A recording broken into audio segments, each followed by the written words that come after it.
Have you ever noticed how some thoughts seem to come out of nowhere, and before you know it, they've taken over everything? As if a silent voice began to repeat doubts, fears, and memories, until, without realizing it, your peace disappears. And the most unsettling thing, why does this happen precisely at the moments when you need strength the most? It's as if time slows down inside your mind. One thought pulls the other, creating a cycle that doesn't stop. You try to ignore it, you try to distract yourself, but they come back, stronger, more intense, more convincing. Sometimes they come at night, stealing your rest. Other times they appear in the middle of the day, while everything around you remains normal. But inside you, something is at war, and the hardest thing is that no one sees, no one hears. It's a silent battle, fought in the most intimate place of your existence. But what if I told you that this isn't just emotional or just psychological? There's something deeper going on, something that most people have never been taught to see. The Bible describes this struggle very clearly, but there's a hidden detail, a key that almost no one notices when reading. A principle taught by Jesus that isn't on the surface, it's between the lines. There is a way, a real, accessible but ignored way, and it doesn't start by changing the world around you. It starts inside your mind, but not in the way you imagine. Because what holds you in these thoughts is not just what you feel, it's what you haven't seen yet. There's a kind of truth that, when it's understood in the right way, breaks that cycle at the root. It doesn't relieve, it liberates. It doesn't distract, it transforms. And the most surprising thing is that this truth has always been within reach, but hidden in something that seems too simple to be powerful. Today, you will get in touch with this secret, not as a theory, but as something alive, which can begin to act within you today. And if you stay until the end, something will change in the way you see your own thoughts, perhaps for the first time in a long time. On this path that we are now beginning, you will discover profound principles taught by Jesus that reveal how to identify thoughts that do not come from God, how to confront them with authority, and above all, how to replace them with truths that restore the mind. Each step will lead you to see what once seemed invisible through real stories from the Bible, where men and women faced intense internal wars and found true liberation. As we move forward, you can feel something different happening inside you, as if each word begins to touch areas that were forgotten, bringing clarity, relief, and direction. It's not just knowledge, it's transformation. And there is something important in all this.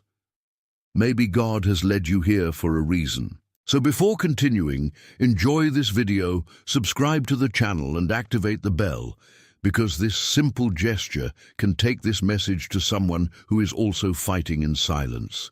There is something going on inside your mind that goes beyond what you have always believed. They are not just loose thoughts, nor simple everyday reactions. It is an invisible battlefield, where ideas, memories, and inner voices compete for space, trying to define how you feel, how you react, and, above all, what you believe about yourself and about God. And the most dangerous thing is that this battle almost never makes noise. It happens in silence, while you go on living. The Bible reveals something impressive when it shows that even the most spiritually strong faced this type of war. Elijah, for example, had just experienced one of the greatest miracles in history. He saw fire come down from heaven, defeated hundreds of false prophets, and experienced God's power directly. Anyone would think that after that he would be unshaken. But that is not what happened. Soon after this victory, a single thought began to grow inside him. One threat, one negative word was enough to shake his entire emotional structure. Suddenly, that man who faced crowds was now afraid, tired, confused, and fleeing. The text says in 1 Kings 19:4, "And he asked for himself to die, and said, 'Enough, O Lord, now take my life.'" Look at the depth of it. A man who had seen God act in a supernatural way now wanted to give up everything. This shows something that many people still don't understand. No matter how much you've lived with God, if you don't discern what's going on in your mind, negative thoughts can take you to places you never imagined. They don't come screaming, they come whispering, and when you realize it, you're already believing them. Elijah did not lose faith at once. He was overwhelmed by thoughts that distorted his view of reality. He began to feel alone, useless, defeated, even when that was not true. And that is exactly how this battle works. It does not begin outside, it begins within. Maybe you've experienced something similar, days when even though you have reasons to continue, something inside you insists on saying that it's not worth it. Thoughts that come up uninvited, bringing weight, discouragement, and confusion. And the more you try to fight alone, the more it seems that they multiply. But there's a reason this is happening, and there's a way to win. But before you win, you need to see what's really at stake. If this message from God is speaking to you in a special way, maybe it's because today was the right day for you to hear it. If something inside you resonated, write in the comments, Amen. Sometimes a simple word is the beginning of a change you didn't even imagine.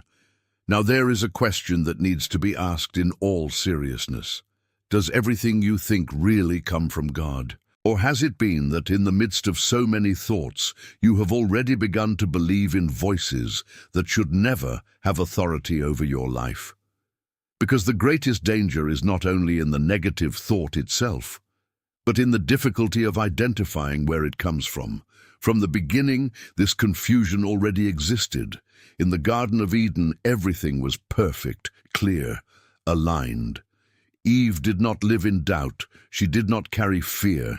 She had no insecurity, until a voice appeared. But notice, it was not an aggressive voice. It was not a direct command. It was not something clearly wrong. It was a question. A simple question that seemed harmless, but carried a subtle distortion of the truth. In Genesis 3:1 it is written, "Is it so that God said, 'You shall not eat of every tree of the garden'?" Notice the strategy. God had never forbidden all trees, only one. But the question was built to generate confusion, to distort what was true. And that's exactly how negative thoughts start to act. They don't arrive saying, "That's a lie." They arrive looking logical, looking like concern, even looking like protection. But deep down, they're just taking you away from the truth. Eva began to consider that idea, and that was the turning point. Because the moment she paid attention to the wrong voice, doubt came in. And where there is doubt, peace begins to fade. Fear finds space. Insecurity grows. And what was once clear now becomes confusing. This still happens today in a silent and constant way. Thoughts arise saying that you are not capable, that God is not listening, that nothing will change, that you are alone. And if you don't discern, you start treating these ideas as if they were your own, as if they were true. But there is a very clear, though often ignored, difference. God's voice brings direction, even when it corrects. It brings peace, even when it confronts. On the other hand, the voice that does not come from God generates heaviness, anxiety, confusion, and haste. It pushes you to fear-based decisions. The problem is that, when the mind is tired, any voice that offers a quick answer seems convincing. And it is at this moment that many get lost, not because they want to, but because they have not learned to recognize it. And maybe when you hear this, something begins to make sense within you. Maybe you remember thoughts that came in a subtle way, but that completely changed the way you see yourself today. If this word is awakening in you a deep desire to hear the right voice, comment right now, "Speak, Lord, your servant hears." Write it as a sincere prayer. And leave your like on this video because this simple gesture can help other people also learn to discern the voice that comes from God. There is a decisive moment in the life of those who learn to overcome negative thoughts. when they stop just trying to resist and start responding with truth, because it is not enough to realize that a thought is wrong. It is necessary to confront it with something stronger. And that is exactly what Jesus taught us, not with theory, but with practice. In the desert, after days of fasting, physically weakened, Jesus was confronted directly. And what is impressive is not only the attack itself, but the way it happened. The words that came to him were not shouts, they were not explicit threats, they were suggestions. Apparently reasonable ideas loaded with logic, trying to reach exactly the point of vulnerability at that moment. If you are the Son of God, command that these stones be turned into bread. It seems simple, almost acceptable. After all, he was hungry. But behind it there was a clear attempt to plant doubt, to distort identity, to induce a decision based on immediate need and not on eternal truth. And look at Jesus' response. He doesn't argue, he doesn't negotiate. He doesn't try to explain what he feels. He simply declares, "Man shall not live by bread alone, but by every word that proceeds out of the mouth of God." That changes everything, because Jesus didn't answer based on the emotion of the moment, but on the truth that was already established. Here's a profound teaching that many people ignore. Negative thoughts are not overcome by willpower, but by stated truth. As long as you try to fight them with mental effort alone, they keep coming back. But when you respond with the word, something different happens. The lie loses strength. Jesus did this again and again in that meeting. Every suggestion received was immediately confronted with a truth. No room for doubt, no room for negotiation. This shows that victory is not in preventing thoughts from appearing, but in not allowing them to remain. Now think for a moment. How many times have you tried to overcome a thought just by ignoring it, or trying to replace it with any other, without foundation? And that's why it came back, stronger, more insistent. There is a difference between trying to distract yourself and actually winning. Distraction relieves for a moment. Truth sets you free at once. And perhaps, as you hear this, something inside you will begin to awaken, a realization that you no longer need to accept everything that crosses your mind as reality. If this truth made sense to you right now, write in the comments. The truth sets me free. It may sound simple, but when you state it, something begins to line up inside you. There's something that many people don't realize until they feel trapped in repetitive cycles of thought. Winning once doesn't mean being free forever. The mind doesn't change in a single moment. It's shaped every day. And this is where one of the Apostle Paul's most profound teachings comes in, when he says in Ephesians 4:23, "And be renewed in the spirit of your mind." Notice the choice of words. He doesn't say renew yourself once, nor when you feel like it. He points to something continuous, daily, intentional. This reveals that negative thoughts are not just isolated attacks. They are often old patterns that have been fed over time. And everything that has been built in repetition can only be transformed with constancy. Maybe you've experienced moments when you felt strong, confident, at peace, moments when it felt like you'd finally won that internal battle. But suddenly, days later, the same thoughts came back, and the feeling was one of frustration, as if nothing had changed. But the truth is that this does not mean failure. It just means that the process is still happening. Renewing your mind is like tending a garden.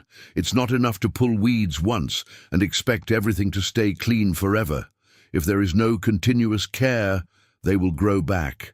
And in the same way, if you don't feed your mind with the truth every day, old thoughts find room to return.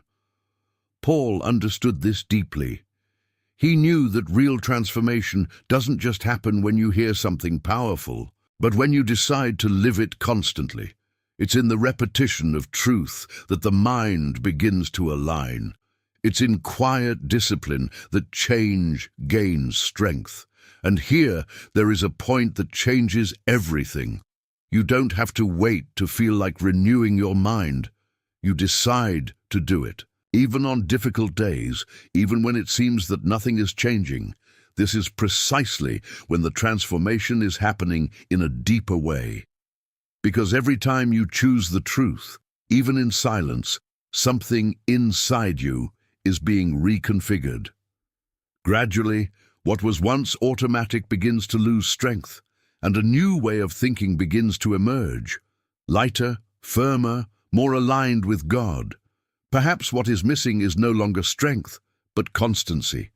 No more knowledge, but daily practice. If you're here so far, it's no accident. There's something being awakened within you, something that can completely transform how you deal with your thoughts. And in the end, let's get into a time of deep prayer, where you'll be able to surrender all of this to God and feel a real renewal. So stay, because that might be the turning point you've been waiting for. There is a detail in Peter's story that often goes unnoticed, but which reveals one of the deepest secrets about overcoming negative thoughts. It wasn't the wind that made Peter sink. It wasn't the water. It wasn't the storm. It was the focus. For a moment, Peter experienced something supernatural. He got out of the boat and began to walk on water, something no other man had ever done. As long as his eyes were fixed on Jesus, the impossible became reality. There was no doubt, there was no fear, there was no instability, just one step at a time, held by something greater than himself. But then something changed. The text says in Matthew 14:30, "But when he felt the strong wind, he was afraid, and he began to go to the bottom and cried out." Notice this carefully. The wind was already there before. The storm did not start at that moment. What changed was not the environment, it was the focus.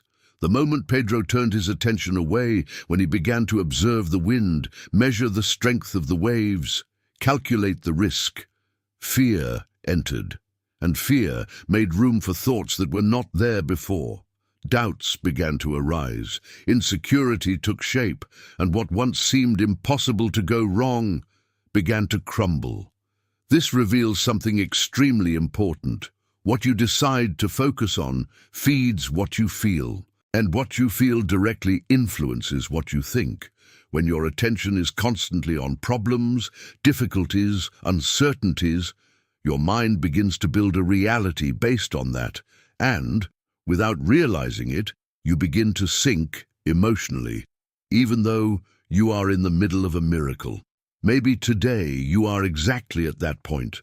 Not because God stopped acting, not because you lost faith completely, but because your focus was gradually being pulled to what generates fear. News, worries, memories, situations that are out of your control. All of this begins to take up space in your mind. And the more you look at it, the more real it seems. The heavier it gets, the harder it becomes to keep moving forward. But the key remains the same. Where is your focus now? Peter didn't end that story sunk. The moment he realized it, he cried out, and Jesus immediately reached out. This shows that even when the focus is lost, there is still a way back. Perhaps what you need today is not to fight all thoughts at once, but to reposition your gaze, to refocus your mind on what sustains and not on what threatens. If this message made you realize something important within yourself, declare it now in the comments. Lord, I choose to look at you. Write it as a step of faith. And leave your like, because this word can reach someone who is also trying not to sink in the midst of the storm. There is a silent mistake that keeps many people stuck in the same negative thoughts for years. They just try to expel what is bad, but they don't put anything in its place. And the mind doesn't work like that. It doesn't stay empty. If you take something away and don't fill it in, another thought comes back to occupy that space, often even stronger. That's why so many times you decide not to think about something anymore. You try to reject it. You try to ignore it.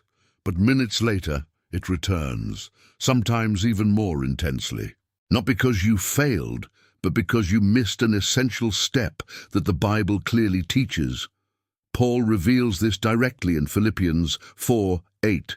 Whatever is true, whatever is honest, whatever is just, whatever is pure, whatever is lovely, whatever is of good report. Think on this. Notice that he doesn't just say to avoid the negative. He gives clear direction as to what should occupy the mind. This completely changes the way we fight against negative thoughts. Because victory is not only in saying no to what is bad, but in saying yes to what comes from God. Imagine your mind as a house. If you open the door and expel something that is doing harm, but you leave it all empty, anything can come in again. But if you fill that house with light, with truth, with that which edifies, there is no room for that which destroys to remain. And here's something profound. What you feed grows. If your mind is constantly exposed to fear, criticism, doubt, comparison, it starts to become the natural pattern of your thoughts. But when you intentionally decide to focus on what's true, pure and fair, a new structure begins to form within you.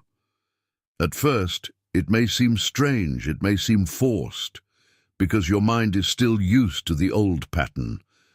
But over time, what was effort begins to become natural, and what once dominated your thoughts loses strength.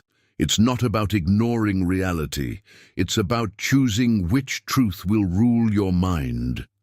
There's a difference between acknowledging a problem and allowing it to control everything you think.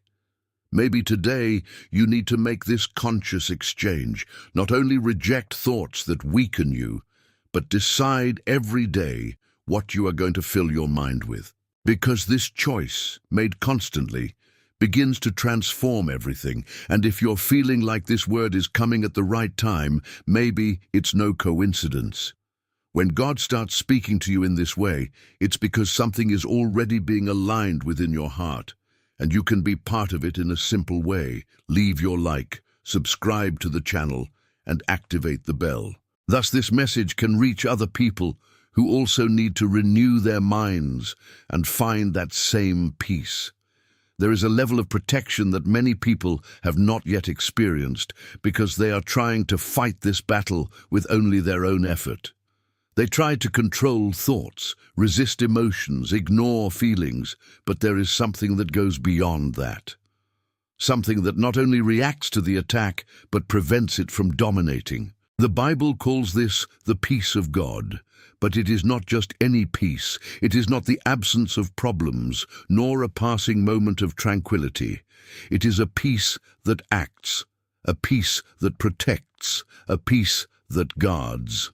In Philippians 4:7 it is written, "And the peace of God, which surpasses all understanding, will guard your hearts and minds in Christ Jesus."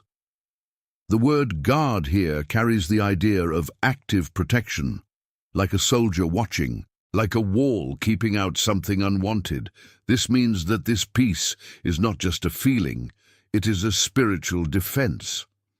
As negative thoughts try to enter, this peace positions itself as a limit.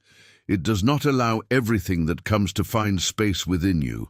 Now think about it calmly. How many times have you felt that your mind was too open, too vulnerable, as if any thought could come in and remain? This happens when this protection is not yet established. And the most interesting thing is that this peace does not depend on understanding everything that is happening. The text clearly says that it exceeds understanding. That is, even when your mind cannot explain it, your inner self can remain firm. This completely changes the way you deal with negative thoughts, because you don't have to try to control everything anymore. You need to allow that peace to rule. And when it does, something starts to align. Anxiety loses ground, fear decreases, confusion starts to dissipate. But there is an important detail. This peace is not automatic. It is received. It is cultivated. It grows when you decide to trust, even without having all the answers. Perhaps today, what you need most is not to understand every thought that crosses your mind, but to experience this protection that comes from God. A peace that does not depend on circumstances. that does not fluctuate with the environment, that remains even when everything around you seems unstable. And when that peace begins to dwell in you, something changes from the inside out. You still perceive the thoughts, but they no longer have the same power. It is as if there is an invisible barrier preventing them from dominating your heart. If this message has reached you, and while you were listening, someone came to your mind, it may not be by chance. There is power when we unite in faith. Write in the comments the name of that person who needs this peace. It can be someone close, someone far away, or even yourself. By doing so, you connect to a chain of prayer that goes beyond this moment, and I believe that God is acting where this peace needs to go. There is a point in the spiritual journey when everything changes, when you understand that you were not born to be dominated by your thoughts, because until now you may have tried to resist, ignore, run away. But the truth is that the Bible does not teach passivity in the face of this battle. It teaches authority. In 2 Corinthians 10:5 it is written, leading every mind captive to the obedience of Christ. This is strong.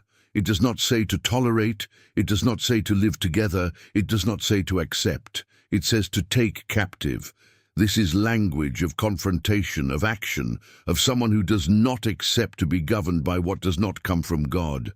Now stop and think sincerely. How many times have you just let a thought stick? It arrived, it settled, it started to grow, and you just watched, as if you had no choice, as if it was normal, as if there was nothing that could be done.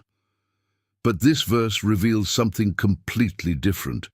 It shows that there is an authority available, a spiritual ability to stop this process. But that authority needs to be exercised. It doesn't work automatically. To take a thought captive means not to allow it to develop freely. It means to notice when it arises and immediately confront its origin. Is that thought in line with the truth of Christ, or is it not? If it is not, it cannot remain. This completely changes the posture. You stop being someone who just reacts and become someone who decides. It's no longer about trying to endure what comes to mind. It's about filtering, selecting, positioning yourself firmly. And perhaps here is one of the biggest keys that many ignore. You don't have to accept everything you think. Not every thought deserves your attention. Not every thought has authority over you. When this awareness begins to grow, something inside you also changes. You start to notice faster, to interrupt earlier, to reject more clearly. And what once seemed uncontrollable begins to lose strength. But it takes practice. It takes vigilance. It takes decision, because negative thoughts won't just stop coming up, but they can stop dominating. And gradually, as you exercise that authority, your mind begins to align with that which is true. The confusion decreases, the clarity increases, and a new way of thinking begins to take hold, not based on fear, but on truth. Maybe today is the day when you stop being a hostage of your own mind and start taking the place that God has already given you. Not as someone weak in the face of thoughts, but as someone who has the authority to decide what remains and what needs to go. Nothing happens by chance. If you have made it this far, there is a purpose being revealed step by step. Stay until the end, because there is something even deeper being prepared, and it may be just what you need to experience a real change within your mind. There is a time in life when the mind just can't organize its own thoughts anymore. Everything seems confusing, heavy, directionless. You try to find a way out, you try to figure out what to do, but the more you think, the more lost you feel. It's like being surrounded by inner voices that don't stop, each pointing you to a different path, but none bringing peace. It was exactly in this kind of scenario that Jehoshaphat found himself. He was not dealing with just a simple problem, but with a real threat, a multitude of enemies coming against him. The pressure was enormous, the fear was justifiable, and any wrong decision could be fatal. Humanly speaking, there was not enough strategy to solve it. And that's when something powerful happens. Instead of trying to control everything with his own mind, instead of getting lost in thoughts of despair, Jehoshaphat does something that completely changes the course of the situation. He recognizes his limitation. He stops. He stands before God and sincerely declares, "There is no strength in us before this great crowd, but our eyes are on you." It's in 2 Chronicles 20:12. This is not weakness, this is direction. Because while many try to overcome the internal chaos with more mental effort, Jehoshaphat chose something different: to depend. He understood that the clarity he needed would not come from within him, but from God. There's a secret here that transforms how you deal with negative thoughts. When the mind is at war, trying to figure it all out on your own only adds to the noise. But when you recognize that you need divine direction, something starts to line up. Not because all problems disappear immediately, but because your mind stops spinning in circles. Jehoshaphat didn't just receive peace, he received strategy. God showed exactly what to do in a way that no human mind could plan. This reveals that when you surrender control, you make room for something greater to act. Maybe today you are surrounded, not by visible armies, but by thoughts that seem to come from all sides. Fears, doubts, uncertainties, difficult decisions, all at the same time. And the more you try to solve it yourself, the more tired you get. But there is a path that many ignore. Stop trying to understand everything and start directing your eyes. Because what you focus on defines where your mind goes. When your eyes are on the problems, your mind fills with confusion. But when your eyes are on God, even without immediate answers, something begins to calm down inside. The pressure decreases. Clarity begins to emerge, not in a forced way, but as a direction that is born of trust. And perhaps what you need most now is not more answers, but a new focus. Because it is in this place of surrender that the mind finds rest and the path begins to reveal itself. There is a deeper root behind many negative thoughts that few people have the courage to face. Not everything starts in the mind. It often starts in the wounded soul. They are old, silent pains, experiences that have not been fully healed and that continue to echo inside, influencing the way you think, feel, and react. And that's why, at times, certain thoughts seem more intense than they should. It's not just the present, it's something that's been carried around for far too long. Anna's story reveals exactly that. She was not just sad for a momentary situation. There was a constant pain inside her, an anguish that was repeated, fueled by frustrations, comparisons, and humiliations. That didn't just stay in the heart. It took over the mind. Thoughts of incapacity, of emptiness, of deep pain began to accumulate.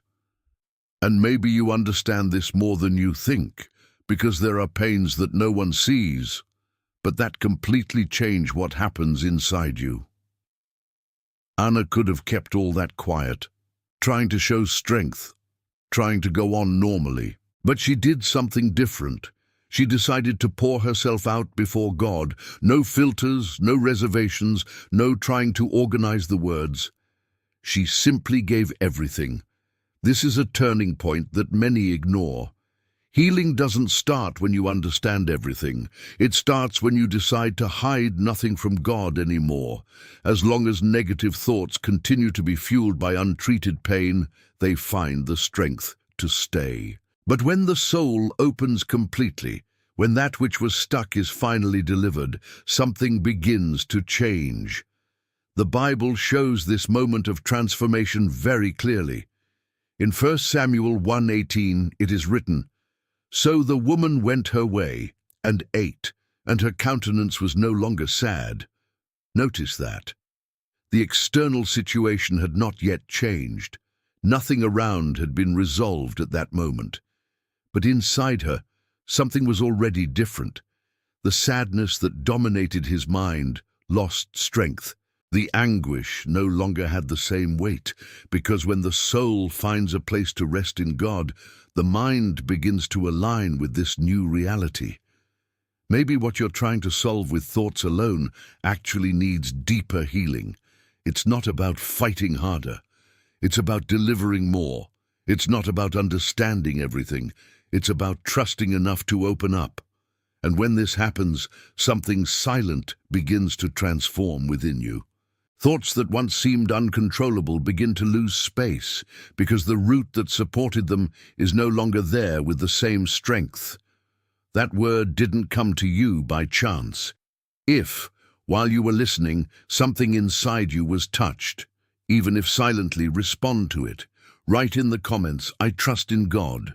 Sometimes a simple act of faith is the beginning of a healing that has been waiting for a long time. There is a silent, almost imperceptible moment when the mind loses itself. It's not something that happens all at once. It's a gradual withdrawal. Small choices, small falls, small thoughts that begin to distort the way you see yourself. And when you realize it, you no longer recognize yourself as before. Guilt begins to speak louder. The feeling of unworthiness sets in. And little by little, the mind starts to believe that there is no way back. The story of the prodigal son reveals exactly this process.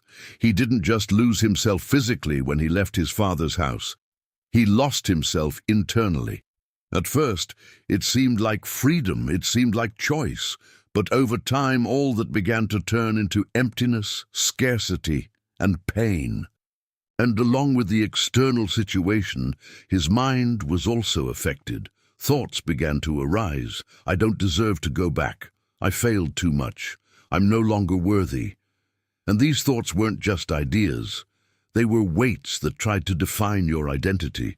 Maybe you felt this at some point, when past mistakes start to speak louder than the truth of who you are. But there is a turning point in this story, a simple but profoundly powerful moment. The Bible says in Luke 15:17, he came to his senses and said, "How many of my father's rioters have an abundance of bread?" This coming to his senses reveals something transformative. He woke up. He realized that he was living in a reality that did not correspond to his true identity, and it all started with a decision. He decided to come back. Notice this. Before any external change, before any visible restoration, there was an internal choice. He didn't wait to feel worthy. He didn't wait to have all the answers. He just decided to take the first step back. This shows that the restoration of the mind begins when you decide to reconnect with God's presence. No matter how far you have drifted away, no matter how many negative thoughts have occupied your mind, there is a way back, and it starts with that decision. Because as long as you remain distant, those thoughts keep getting stronger. But when you decide to go back, something starts to change. Identity starts to be restored. Guilt loses space, and the truth goes back to the place it should never have been left. Maybe today you are at that point, not completely lost, but disconnected enough to feel the weight of it in your mind. And what you need is not to condemn yourself anymore, it's just to go back. If you are here, it is not by chance. There is something being awakened within you, something that can completely transform the way you see and think about yourself. Don't leave this video before you receive everything that God still wants to show you, because what comes next may be exactly the key that was missing for this change to happen. There is something extremely dangerous that almost no one realizes at first. The mind is not destroyed all at once. It is negotiated little by little. Small concessions, seemingly harmless thoughts, ideas that you allow to stay for too long. And when you realize it, what seemed small has already gained enough strength to influence your decisions. Samson's story is a clear portrait of this. He didn't lose his strength suddenly. It wasn't a single, isolated mistake that led to his downfall. It was a process, an accumulation of internal choices, of thoughts he allowed, of limits that were silently crossed. Samson was set apart by God. He had a clear purpose, a supernatural force. But little by little, he began to play with what he was supposed to protect. He approached danger, gave way to wrong influences, ignored signs that were before him. And all of this began in the mind, before it became action. There is a remarkable moment that reveals how profound this was. In Judges 16:20 it is written, "And she said, 'The Philistines are coming upon you, Samson.' And he awoke from his sleep. But he did not know that the Lord had already departed from him." This phrase carries a huge weight. He didn't know it. He kept acting as if nothing had changed, but inside, something essential had already been lost. This shows the danger of negotiating the mind, because you don't always immediately realize the impact of small concessions. Thoughts that you accept today can shape your reality tomorrow. Ideas that seem harmless can weaken your spiritual sensitivity without you realizing it. And perhaps the most serious of all is this: when the mind gets used to what does not come from God, it loses the ability to discern clearly. What used to bother you ceases to bother.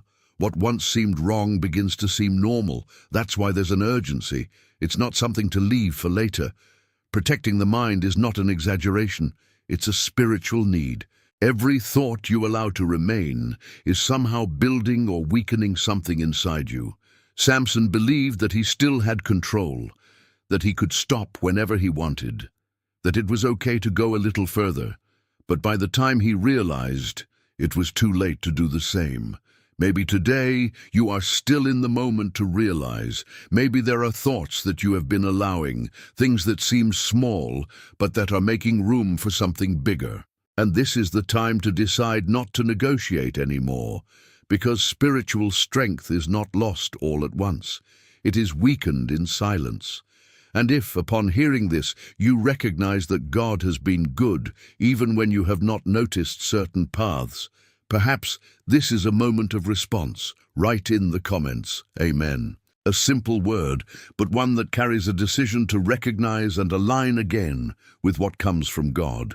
There is something profoundly transformative when a mind that seemed impossible to change is completely restored. Because sometimes the greatest mistake is to believe that certain thoughts are definitive, that certain tendencies never go away, that what you have become is the limit of what you can be. But Paul's story completely breaks that idea down. Before he became one of God's greatest instruments, Paul was known for his toughness. His thoughts were charged with judgment, anger, convictions that led him to persecute those who followed Christ. He wasn't confused, he was convinced. His mind didn't seem lost, but it was completely out of line with the truth. This shows something important. Not every wrong thought seems wrong at first. Sometimes it comes disguised as certainty, reason, justice, and because of this, it becomes even more difficult to perceive. But everything changed in a single encounter. On the road to Damascus, something happened that was not only external, it was internal. A light, a voice, a direct confrontation with the truth. And at that moment, Paul's mind began to be transformed. It was not just a change in behavior, it was a change of direction, of identity, of purpose. Those thoughts that once moved him began to lose strength, and little by little, they were replaced by something completely new. In Acts 9:15, God declares something striking about him. "This is a chosen vessel to me, to bear my name before the Gentiles." That makes no sense to human eyes. How could someone with that past be chosen? How could someone with that mind be transformed to that point? But this is exactly what reveals the power of God. No mind is beyond restoration. No pattern is too strong when confronted with truth. No history is so definite that it cannot be rewritten. Maybe you carry thoughts that have already become common within you, ideas that seem to be part of who you are. But Paul's story shows that no matter how long it has been around, Everything can change when there is a real encounter with Christ. And this encounter does not have to be like Paul's, visible and impactful in that way. It can happen now, silently, as you listen to this message and something begins to move within you. Because when the truth comes in, it doesn't ask permission to stay. It transforms, it repositions, it redefines.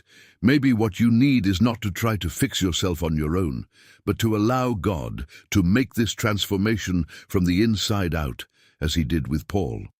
This word is not for everyone. If you are here, there is a greater reason behind it. Continue to the end, because there is something even deeper being revealed, something that can mark a new beginning in your life. There is a point in the spiritual journey when everything begins to lose its meaning, not because God has moved away, but because the perception of his presence has weakened within the mind. And when this happens, fear finds space, insecurity grows. Thoughts begin to become disorganized, and what once seemed firm begins to oscillate. Moses understood something that few understand in depth. It is not possible to live with emotional and spiritual stability without the presence of God. It's not about religion, it's not about routine, it's about consciousness. It's knowing in a real way that God is there. After all that Moses had already experienced, miracles, deliverances, supernatural direction, he comes to a turning point. God talks about continuing the journey, but Moses responds with a statement that reveals the secret of his steadfastness. In Exodus 33:15, he says, "If your presence is not with us, do not bring us up from here." This is strong. He is saying that there is no point in advancing. There is no point in conquering. There is no point in moving forward if the presence of God is not with us. Because he knew that the greatest danger was not the desert, it was not the enemies, it was not the external difficulties. The greatest danger was to walk without this presence. And here's something profound for your life. Negative thoughts gain strength when you feel alone. When your mind starts to believe that you have to deal with everything on your own, the weight increases, fear intensifies, anxiety finds space. But when there is an awareness of God's presence, something changes. It's not that problems disappear immediately, but they no longer have the same power, because inside you there is a certainty that sustains. You are not alone. Moses wasn't just seeking direction, he was seeking companionship. He knew that God's presence not only guides but sustains, strengthens, and keeps the mind steady even in difficult scenarios. Perhaps today what is missing is not more effort, nor more attempts to control thoughts, but to return to this awareness. To realize that God is not distant, he is not absent, he is not indifferent to what happens inside you. When that presence becomes real again, the fear begins to lose ground. The mind calms down. The thoughts begin to align, not because you forced it, but because something greater is sustaining you inside. And that's the difference between walking tired and walking sustained. It's not about the path itself. It's about who's with you on it. There is something that can completely silence the confusion within the mind, but that many people have not yet discovered: clarity of purpose. Because when you don't understand why you are living what you are living, any thought finds space, doubts grow, insecurities multiply, and the mind begins to wander without direction. Jeremiah knew this scenario well. He was called by God, set apart for a specific purpose, but his journey was not easy. He faced rejection, criticism, loneliness, and moments when it seemed that nothing made sense. Humanly, there were many reasons for negative thoughts to dominate his mind, and at various times he almost gave in. He questioned, felt the weight, faced deep internal conflicts. But there was something that sustained him, something that prevented him from completely losing himself in this whirlwind of thoughts. He knew that there was a greater purpose. In Jeremiah 29:11, God declares, "For I know the thoughts I have about you, thoughts of peace and not of evil, to give you a future and a hope." This word is not just a distant promise, it is an anchor for the mind. It reveals that even when everything seems confusing, there is a plan being led by God. And when this truth becomes real within you, something changes.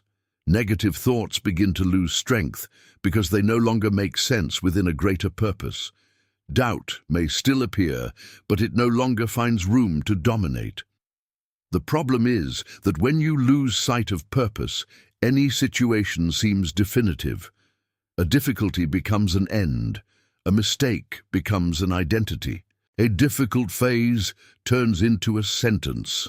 And that's when the mind starts to fill with confusion. But when you understand that there is a plan, even if you don't see all the details, your mind starts to calm down, because you realize that you are not living something random. There is a direction, there is a meaning, there is something being built. Jeremiah kept going, not because everything was easy, but because he knew that his life was not guided by circumstances, but by God. And that made all the difference. Maybe today what is missing is not the strength to fight against negative thoughts, but to remember that there is a greater purpose sustaining you, something that goes beyond what you feel now, beyond what you understand in this moment. And when this awareness begins to grow, the confusion loses space, the mind finds direction, and what once seemed hopeless begins to be seen in another way. And if this message has reached you today, think for a moment. How many people are also in need of a word like this?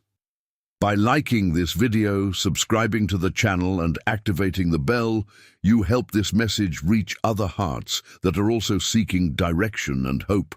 There is a moment when the greatest battle is not against what is outside, but against what is inside. And in this place, often, the silence becomes heavy.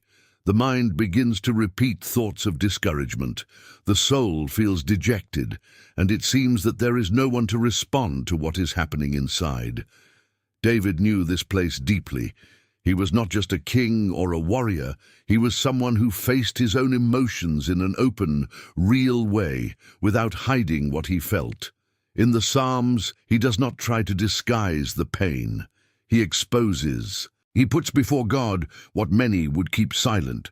But there is something that makes David different. He doesn't just feel, he responds to what he feels. In Psalm 42:11 he declares, "Why art thou cast down, O my soul? Hope in God." Notice this carefully. He is talking to his own soul. He recognizes the dejection, but he does not allow it to have the last word. This reveals a powerful principle. You don't have to agree with everything you feel. Not every thought that arises needs to be accepted as truth. There is a time when you need to take a stand, even against what is inside you. David didn't deny his pain, but he didn't surrender to it either. He brought to mind something greater. He reminded his soul of who God is, and in doing so, he changed the direction of his thoughts. Maybe today you're experiencing this type of conflict. On the outside, everything seems to go on, but inside there is a weight, a restlessness, a sadness that is difficult to explain, and the more you try to ignore it, the more it comes back. But the way to deal with it is not to run away.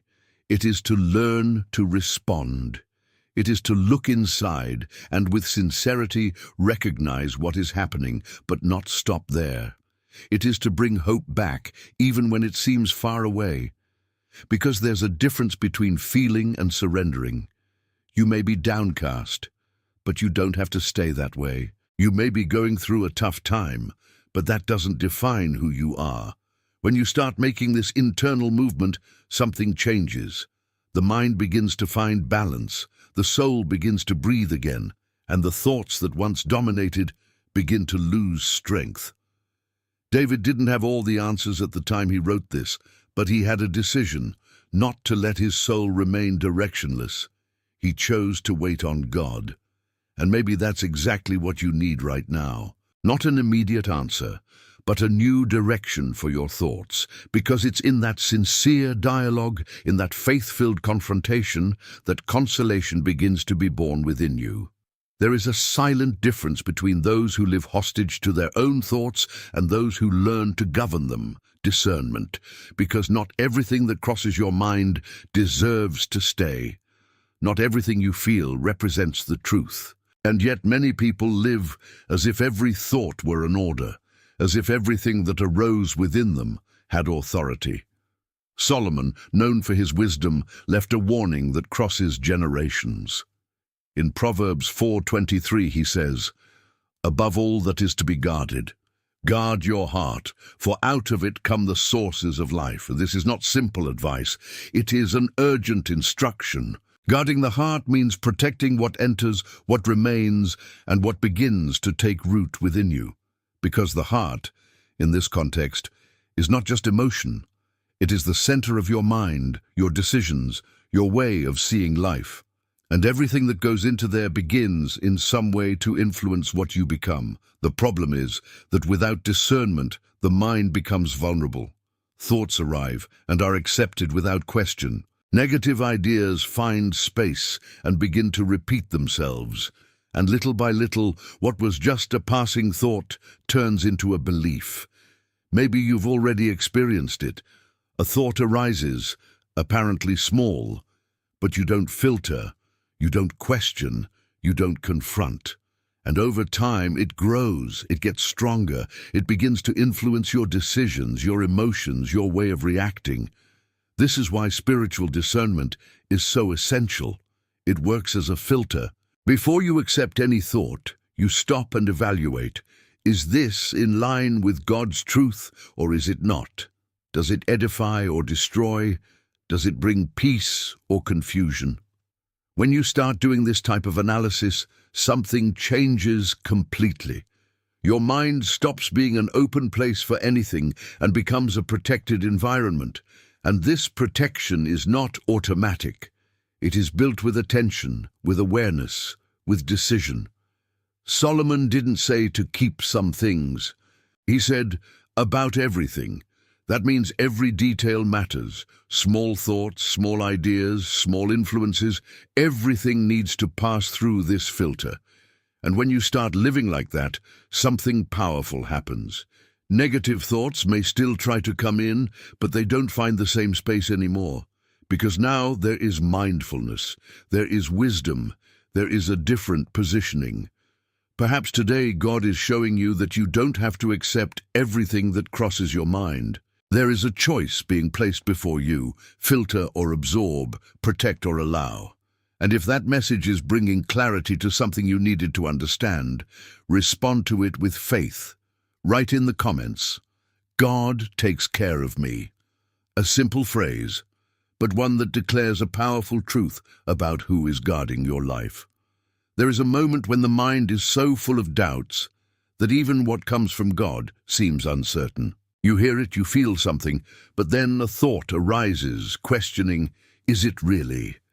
And this uncertainty begins to grow, creating an internal conflict that steals peace and paralyzes decisions. Gideon lived just that. When God called him, he didn't respond with immediate confidence. He was insecure, full of questions, looking at himself and seeing limitations.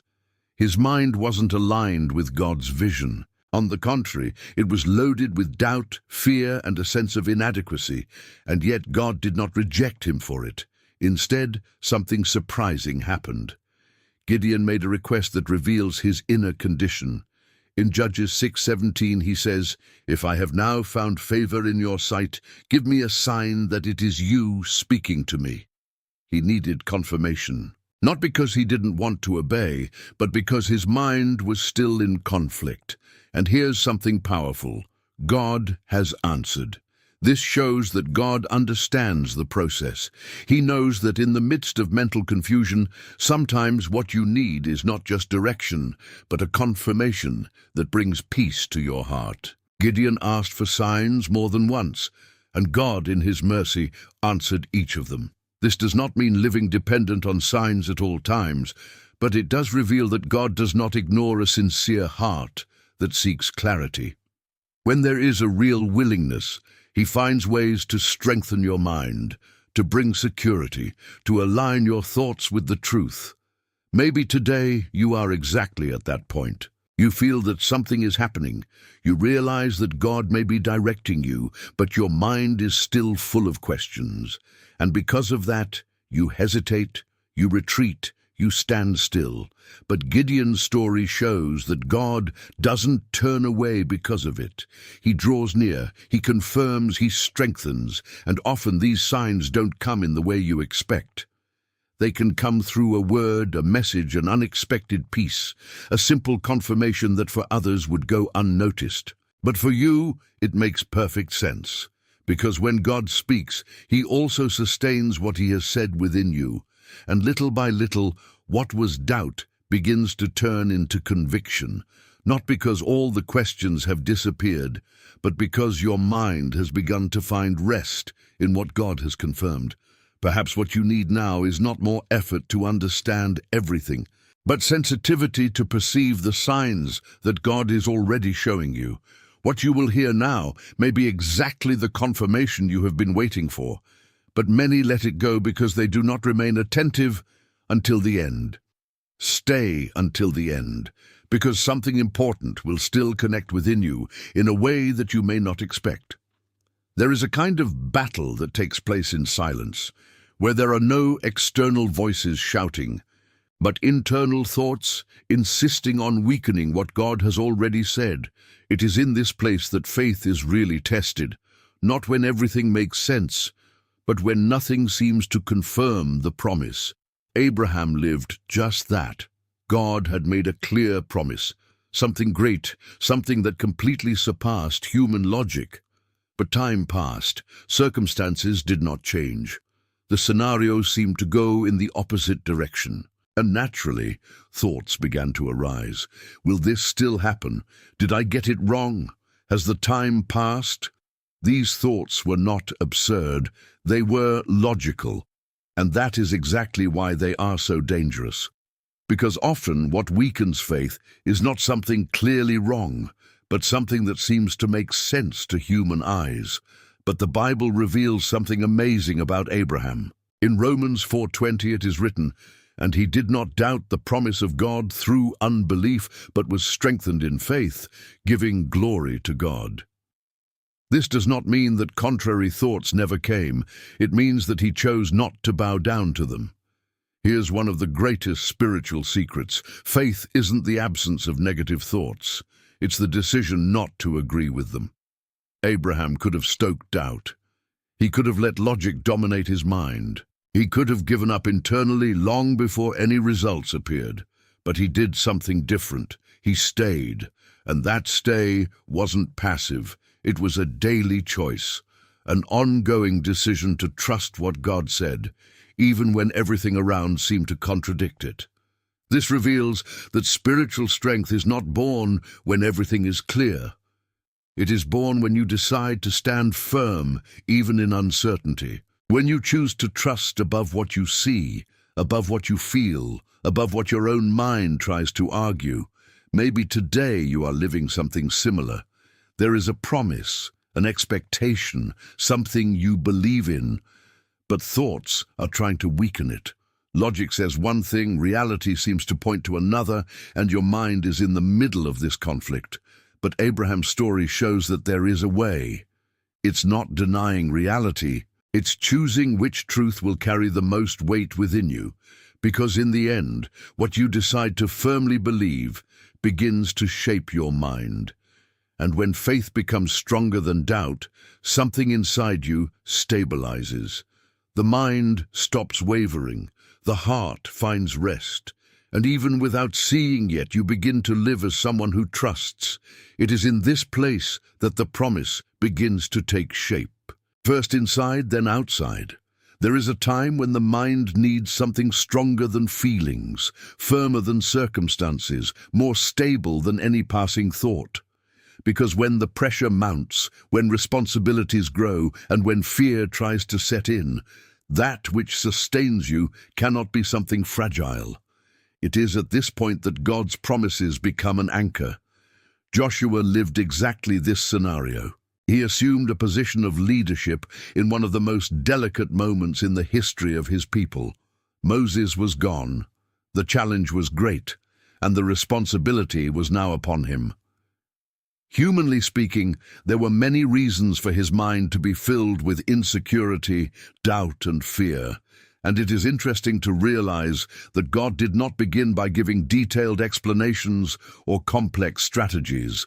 God began with a word, a clear, direct, firm promise. In Joshua 1:9 it is written, "Have I not commanded you? Be strong and of good courage. Do not be afraid or dismayed, for the Lord your God is with you." That word wasn't just an encouragement, it was a foundation. It was something Joshua could hold on to when everything around him tried to shake his mind. Because fear doesn't just disappear with human effort. It loses strength when you hold on to something bigger. And here's an essential point. The mind is always going to try to lean on something. Either it anchors itself in circumstances, or it anchors itself in promises. When you rely only on what you see, any change around you affects your inner self. But when you stand on what God has already declared, there is a stability that doesn't depend on what's going on. Joshua was not given an assurance that he would not face challenges. He was given something greater, the assurance of God's presence, and that assurance became sufficient to sustain his mind in the midst of all that was to come. Maybe today you are facing a similar moment. Situations that generate pressure, decisions that bring insecurity, thoughts that try to weaken your confidence. And the more you look at it, the more unstable everything seems. But there's a silent question that changes everything. What are you leaning on? Because negative thoughts lose strength when they find a mind grounded in eternal promises.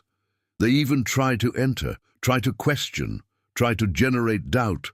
But they don't find space to stay when there is something stronger occupying that place.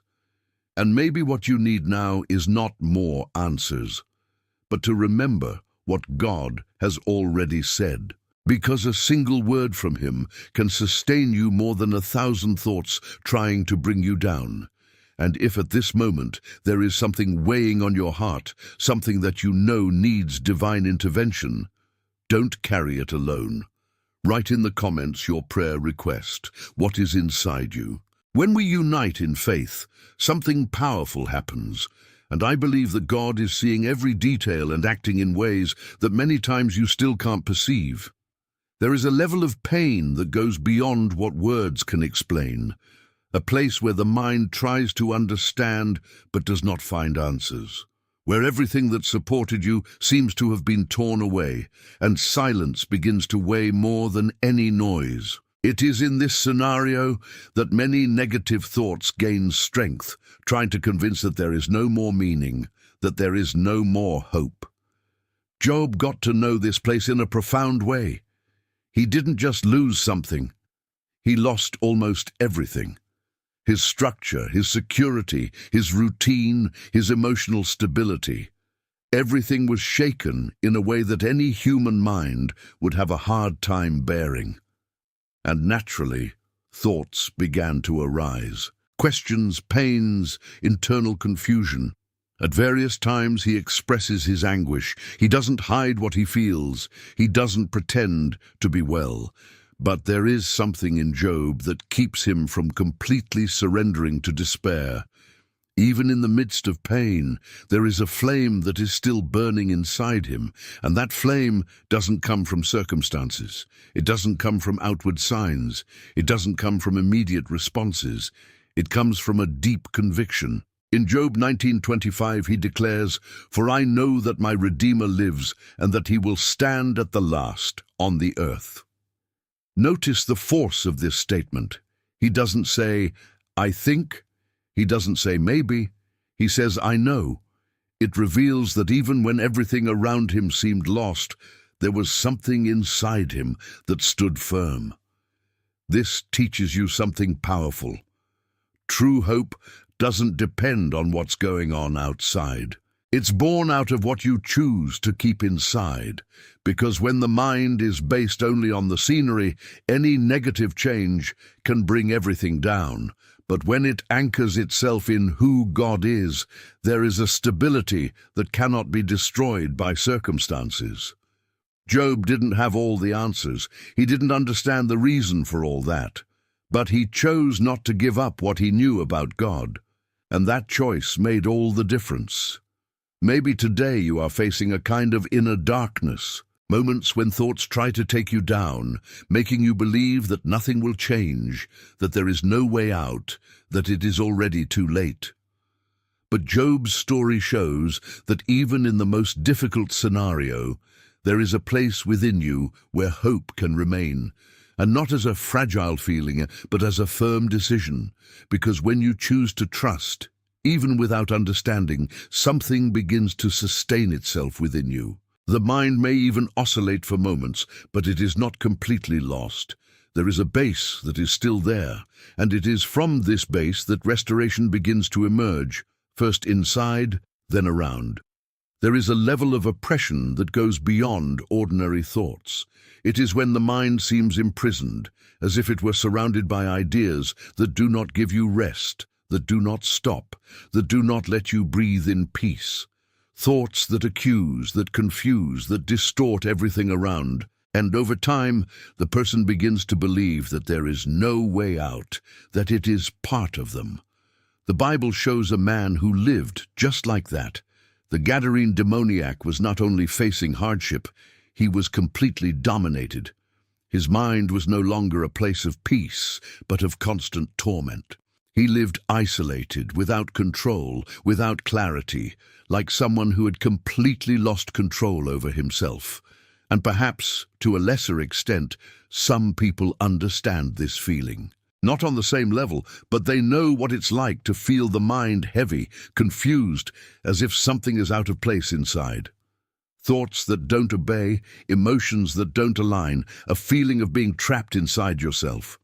But everything changes in a single moment. When Jesus arrives, there was no long process, there was no human attempt, there was no negotiation, there was a meeting. And that meeting was enough to break what seemed impossible to be resolved. Jesus didn't treat it as something ordinary. He confronted it directly. He brought authority, and that which dominated that man completely lost its power. The result of this encounter is impressively described in Luke 8:35, and they found the man clothed and in his right mind, sitting at the feet of Jesus. Look at this transformation. Before, a completely tormented mind. Now, in perfect mind. Before, lack of control. Now, peace. This reveals something powerful. There is no level of mental oppression that is above the authority of Christ. No matter how confused, no matter how heavy it is, no matter how long it has been going on, a real encounter with Jesus can completely transform the state of your mind. And perhaps what many people still don't understand is that this transformation doesn't start by trying to control everything on your own. It starts by getting closer to Him, because it is in the presence of Jesus that what seemed unbreakable begins to unravel. That man found no solution in himself. He found solution when he stood before Jesus. And maybe today, more than anything else, you need that encounter, not just hearing about Him, but allowing Him to enter that place in your mind where no one else can reach. Because when He enters, confusion is organized, the weight decreases, and what seemed impossible begins to change. You weren't reached by this message by chance. There's a purpose in it. If something inside you recognizes this truth, write in the comments, God has chosen me. Because when you declare this, you begin to see your life in a completely different way. There is a point at which anxiety ceases to be just a passing feeling and begins to dominate thoughts. The mind accelerates, creates scenarios, anticipates problems, and everything seems too urgent, too heavy, out of control. And the more you try to solve everything by thinking, the more stuck you get in this cycle. But there is a spiritual key that completely changes this dynamic, transforming worry into intercession. Esther was faced with a situation that could generate absolute panic. A decree had been raised against her people, and humanly there was no easy way out. The fear was real, the pressure was intense, and any decision could cost her own life. She had every reason to despair, to lose herself in anxious thoughts, to be paralyzed. But instead, she did something that reveals a powerful secret.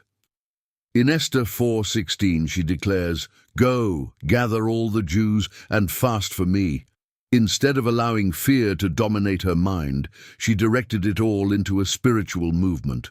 That changes everything, because anxiety makes you look only at the problem, but intercession leads you to look to God.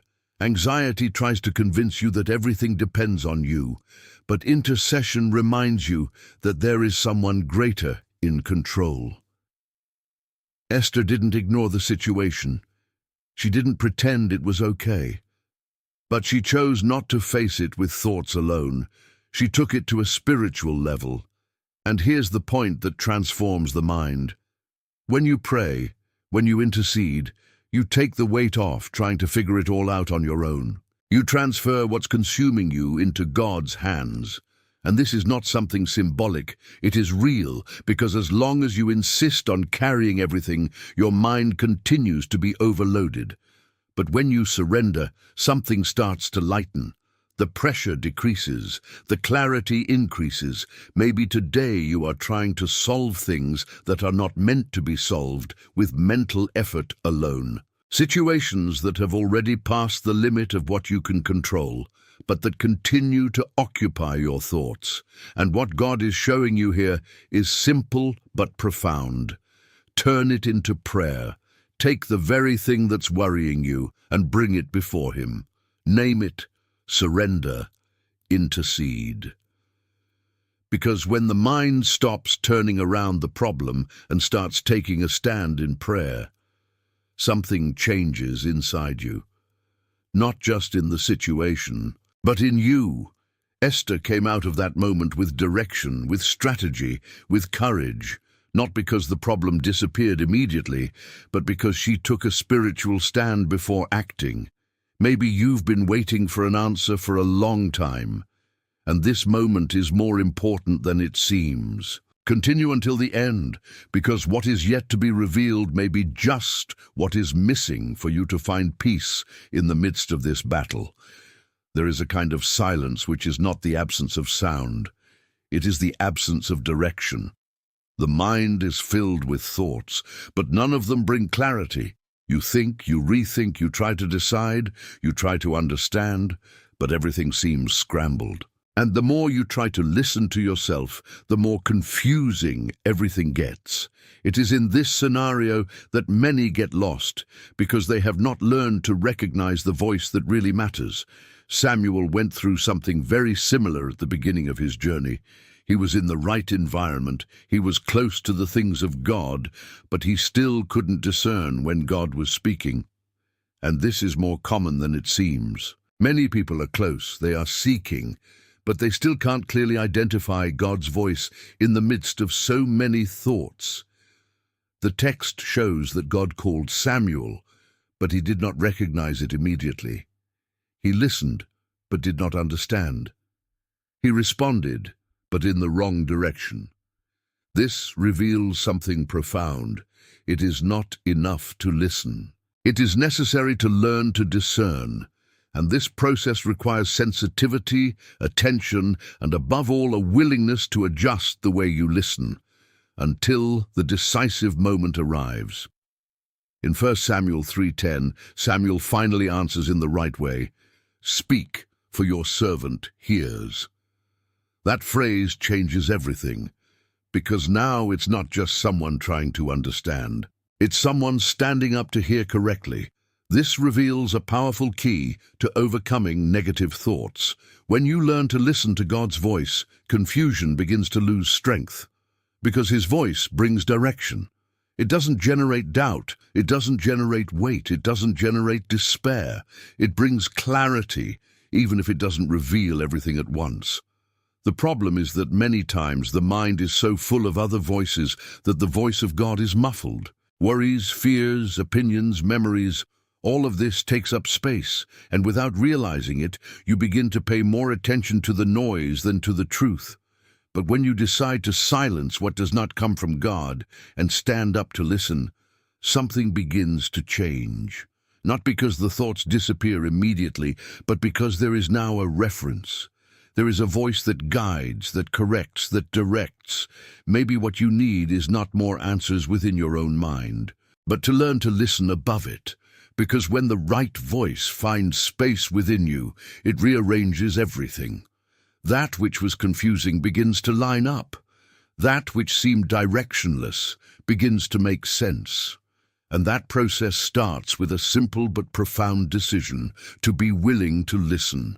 If this message has found you in a special way, it may be because God is already trying to speak to your heart, and staying sensitive to it makes all the difference. Subscribe to the channel and turn on notifications so you can continue to receive words that strengthen your faith and help you recognize the Lord's voice more and more. There is a detail that is often ignored in the battle against negative thoughts. The environment where you are directly influences what happens inside your mind. Because thoughts don't strengthen themselves. They are fed or weakened by what surrounds you, by the voices you hear, by the connections you maintain. The early church understood this deeply. They didn't live in isolation, each trying to win their own struggles alone. Rather, there was a constancy in fellowship, a decision to walk together, to strengthen each other. In Acts 2:42 it says, "And they continued steadfastly in the apostles' doctrine and in fellowship." This wasn't an occasional thing. It was an essential part of their lives. And here is a powerful principle. The mind is shaped according to the spiritual environment you frequent. When you're surrounded by words of faith, by people who remind you of the truth, by an environment that points to God, your thoughts begin to align with that. Even on difficult days, there's a support and encouragement that keeps your mind from sinking completely. But the opposite is also true. When the environment is charged with negativity, doubt, constant criticism, it begins to silently influence your thoughts. And without realizing it, you begin to absorb it as if it were your own. That's why so many people feel weaker mentally, even without understanding why. It's not just what they think, it's what they're hearing, living with, allowing around. The early church created an environment where faith was reinforced daily, where truth was constantly reminded, where no one had to fight alone. And that generated protection, not only spiritual but also mental, because there are times when you don't have enough strength alone. But communion sustains you. A word, a support, a presence, something that lifts you up when your mind tries to bring you down.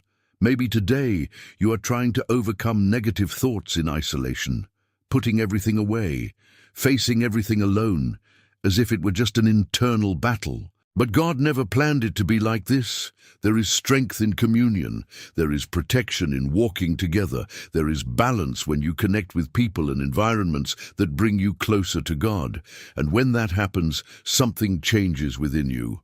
Thoughts that once seemed so strong begin to lose ground, because now there is an environment that supports the truth. It's not just about what you do alone. It's also about where you position yourself, who you walk with, what you allow to influence your mind every day. And maybe that's the adjustment you've been missing so that your mind can find more stability and peace. There is a spiritual weapon that many ignore precisely in the moments when they need it most. When the mind is heavy, when negative thoughts seem stronger, the natural tendency is to try to think more, analyze more, seek answers. But there is a completely different path, a path that does not pass through logic, but through presence, worship. Jehoshaphat understood this in a way that breaks all human expectation. In the face of a real battle, with enemies approaching, what would make more sense? Prepare soldiers, strategize, calculate every move. But what he did was something that defies logic. He put worshippers at the head of the army. That doesn't seem rational, until you understand what really happens when someone worships it. In 2 Chronicles 20:22 it is written, "And as they began to sing and give praise, the Lord laid ambushes against the enemies." Notice the exact moment. It wasn't after the battle. It wasn't after the visible victory. It was at the moment they began to worship. This reveals that worship is not a reaction. It is a spiritual action that transforms the environment. And this does not only apply to external battles, but also to what happens inside the mind. Because negative thoughts feed on charged environments, heavy silence, constant focus on problems. But when worship comes in, something changes. The atmosphere changes.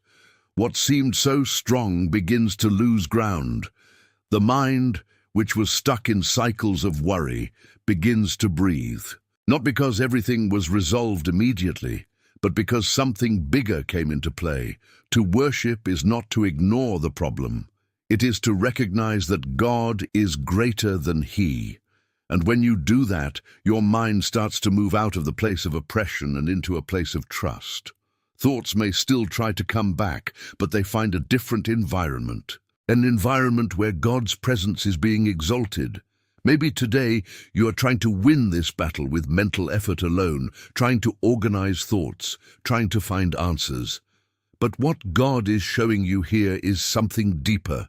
There are battles that are won when you change the atmosphere, not just when you change your thoughts. When you worship, you're not just speaking words. You're declaring a spiritual reality that transforms what's inside of you. And just as Jehoshaphat saw victory begin at the time of worship, something can also begin to change within you when you decide to do the same. Few people will fully understand this, but if that word has found you now, there is something being awakened. Continue to the end, because what is yet to be revealed may open your eyes to a level of transformation that you may never have experienced. There is a silent detail that defines the strength of your mind long before any battle appears, the decisions you make when no one is watching. Because self-control is not born in the moment of pressure, it is built much earlier, in daily choices, in the small no's you learn to say to what can weaken you. Daniel is a clear example of this. He was taken into an environment completely contrary to his values, surrounded by influences that could easily shape his mind in a negative way. He had every reason to adapt, to give in little by little, to think that it would make no difference. But before any external pressure tried to overwhelm him, he made an internal decision. In Daniel 1:8 it is written, "Daniel purposed in his heart not to defile himself." This phrase reveals something profound. He didn't wait for the situation to tighten. He didn't wait until later. He set a clear boundary within himself. And that changes everything, because a strong mind isn't one that never faces pressure. It's one that's already in place before the pressure comes. Daniel didn't have to fight with himself every moment because he had already decided who he would be. This shows that many negative thoughts find space precisely where there is no decision. When there is no clear positioning, the mind is vulnerable. Any influence enters, any idea remains, any pressure gains strength. But when there is self-control, something different happens. You start filtering before you absorb. You choose before you react. You position yourself before you are carried away by circumstances. And that doesn't mean living in constant tension. It means living clearly, knowing what you allow and what you reject. Knowing what strengthens your mind and what weakens. Daniel didn't become strong at that moment. He was already strong inside. And that strength manifested itself when he was tested. Maybe today you are facing different pressures, thoughts that try to take you down paths that you know are not good, influences that seem small but that are gradually taking up space in your mind. And what God is showing you here is simple but powerful. The protection of your mind begins in your decisions, Not just the big ones, but the small ones, the daily ones, the constant ones. Because every choice you make is, in some way, shaping your mind. It is strengthening or weakening your inner structure. And when you start living with that level of consciousness, something changes. The mind becomes firmer. Negative thoughts find less space. And you start to live with a stability that doesn't just depend on what's going on around you. It all starts with a decision, and that decision defines much more than you might think. There is a moment when the mind feels like a rough sea, thoughts coming and going uncontrollably, emotions rising like waves, a constant feeling that something is out of place. And the more you try to calm down on your own, the more it feels like the wind picks up, that the inner noise doesn't subside. The disciples experienced something very similar, not only outwardly, but in a way that reflects exactly what happens inside many today. They were in the boat and suddenly a storm arose. The strong wind, the crashing waves, the water coming in, everything indicated danger. And at that moment, fear took over. But there is an important detail. Jesus was in the boat. Even so, they went into despair. Because often the presence of God is there, but the mind is so focused on the storm that it can't perceive it. They wake Jesus up, and what happens next reveals something powerful. In Mark 4:39 it is written, "And he awoke and rebuked the wind, and said to the sea, 'Be still, be still.'" There was no prolonged effort. There was no lengthy struggle. There was authority.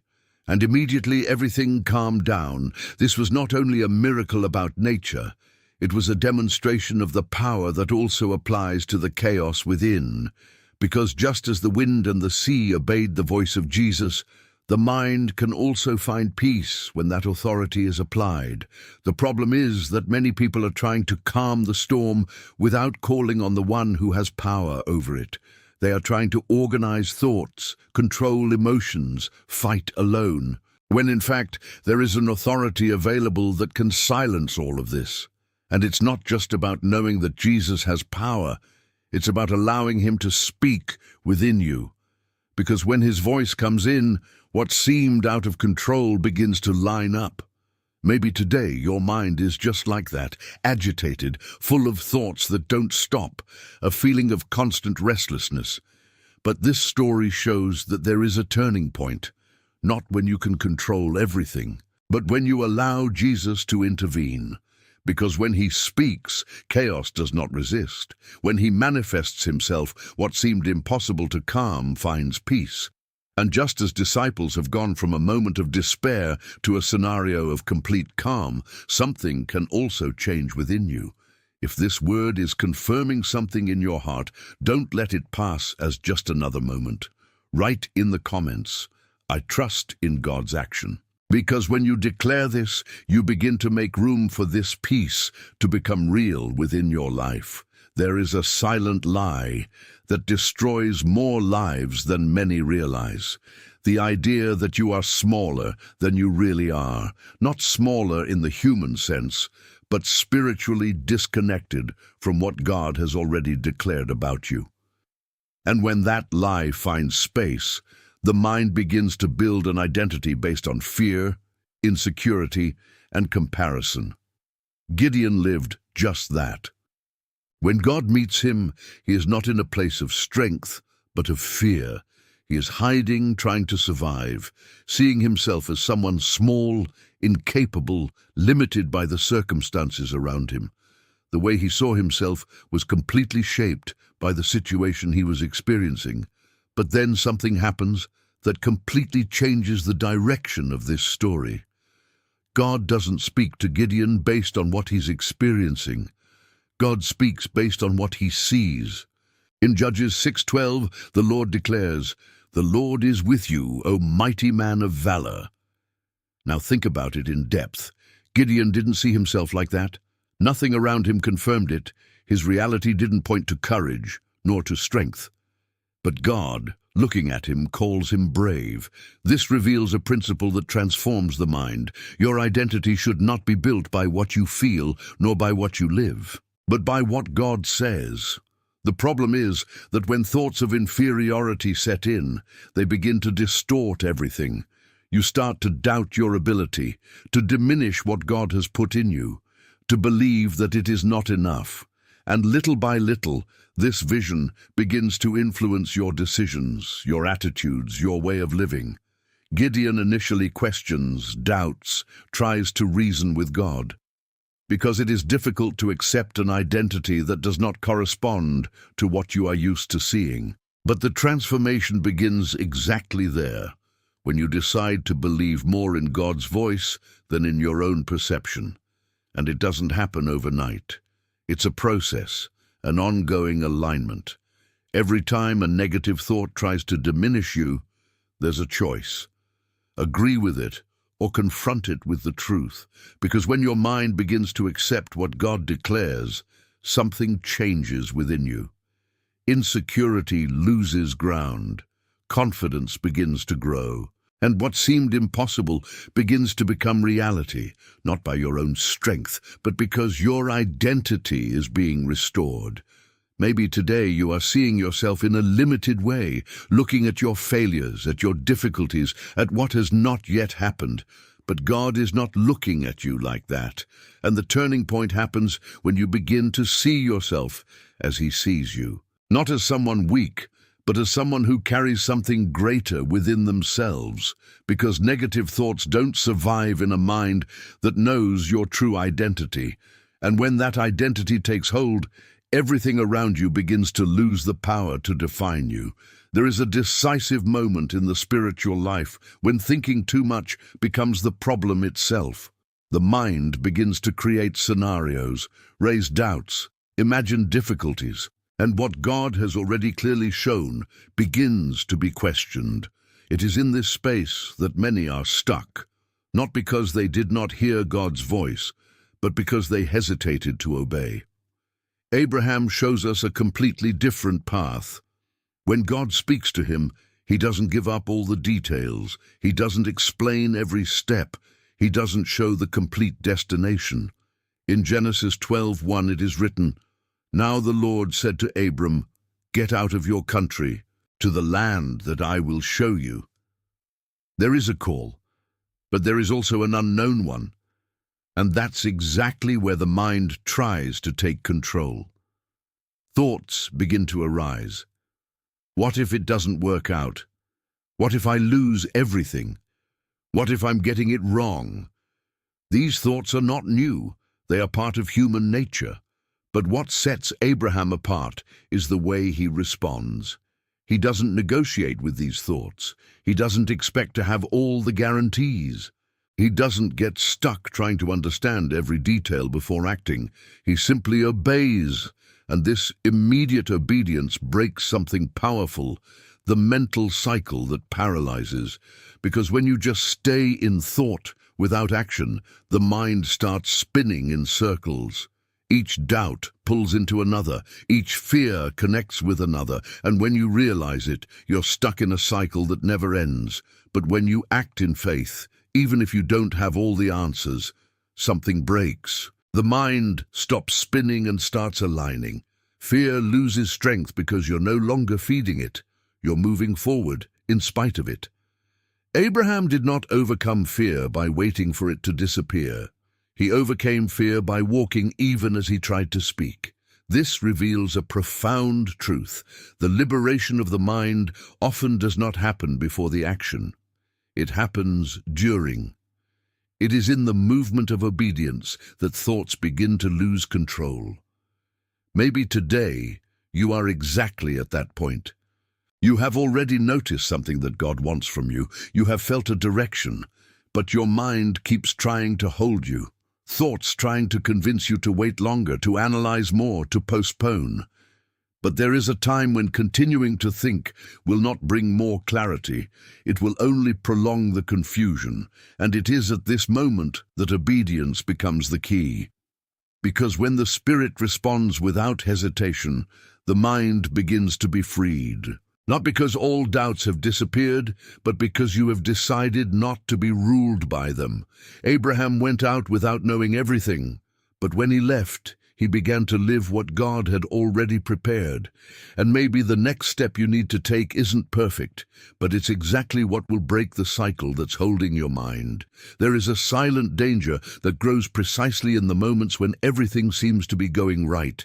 It's not failure, it's success without vigilance. Because when things start to thrive, when you feel strong, when it seems like you're finally in control, the mind can start to build a dangerous illusion that you don't have to depend on God anymore. Uzziah lived this clearly. He started well, sought God, was strengthened, prospered in everything he did. His life was an example of growth, achievements, stability. But in the midst of this advance, something began to change within him. It wasn't external first. It was internal. In 2 Chronicles 26:16 it is written, "But when he had become strong, his heart was exalted to the point of being corrupted." This reveals a subtle process. He became stronger, but then he exalted himself. And this exaltation did not begin in actions. It began in thoughts. Thoughts of self-sufficiency began to take up space. The idea that he could go beyond the limits, that he no longer needed to submit, that his own strength was enough. And these thoughts, which may seem small at first, began to distort his perception. This is one of the most invisible dangers of the mind. Not all negative thoughts come as fear or insecurity. Some come as overconfidence, as exaggerated independence, as a sense of absolute control.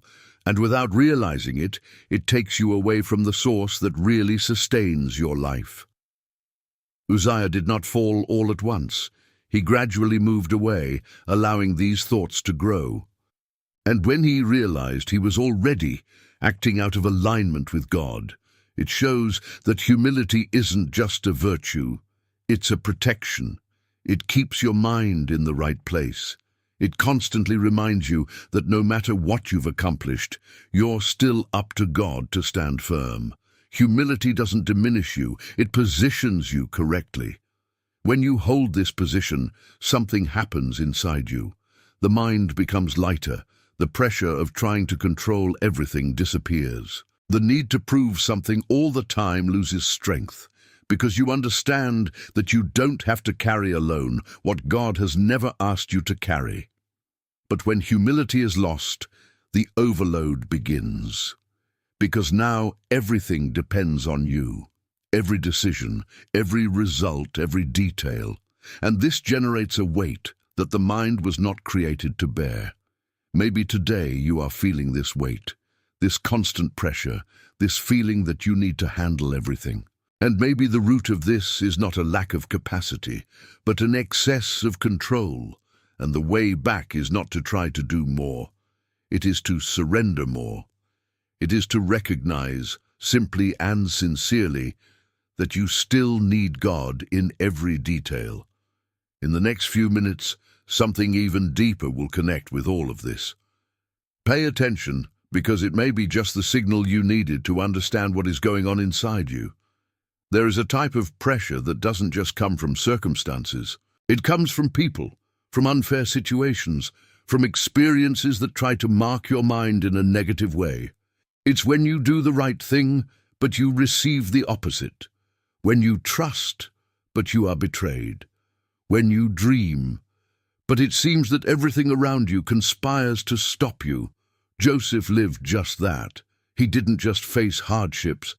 He was rejected by his own brothers, sold as worthless, wrongly accused and thrown into prison without having done anything wrong. Humanly, any mind would begin to be filled with revolt, bitterness, thoughts of giving up. And perhaps the hardest thing was not what happened outside, but what could have happened inside. Because situations like this have the power to plant dangerous thoughts. Nothing is worth it. People are not trustworthy. I will never get out of this. My future is over.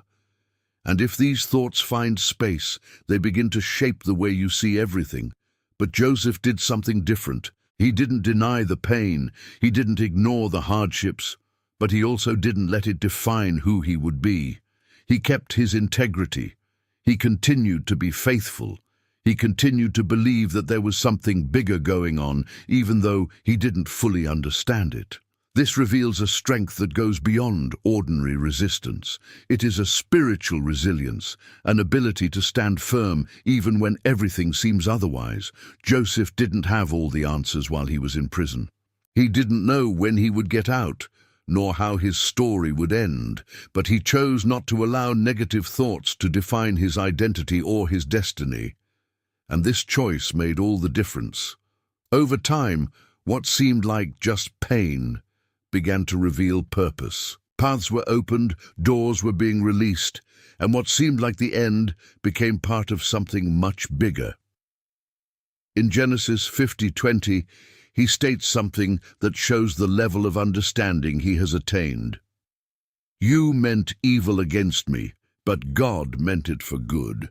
This is not just a sentence, it is a revelation. He understood that even in the midst of evil, God was leading something good. This completely changes the way we think, because when you understand that there is a plan above the circumstances, negative thoughts begin to lose strength. They can still arise, but they can no longer define the course of your life. Maybe today you are facing situations that seem unfair, moments that try to shake your mind, experiences that could easily generate discouragement.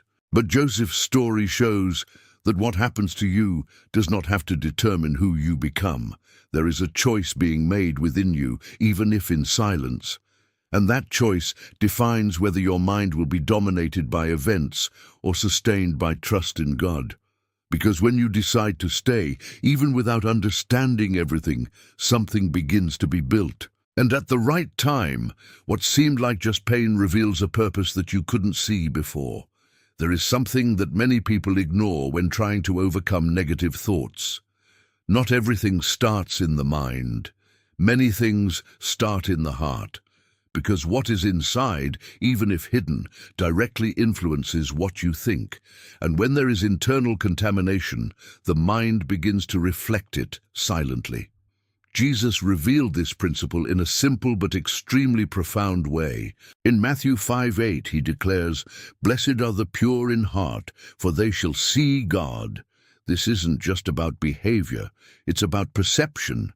It's about how you see, understand, and interpret life. When the heart is clean, the mind sees clearly. But when the inside is loaded, everything begins to distort. Negative thoughts often don't come out of nowhere.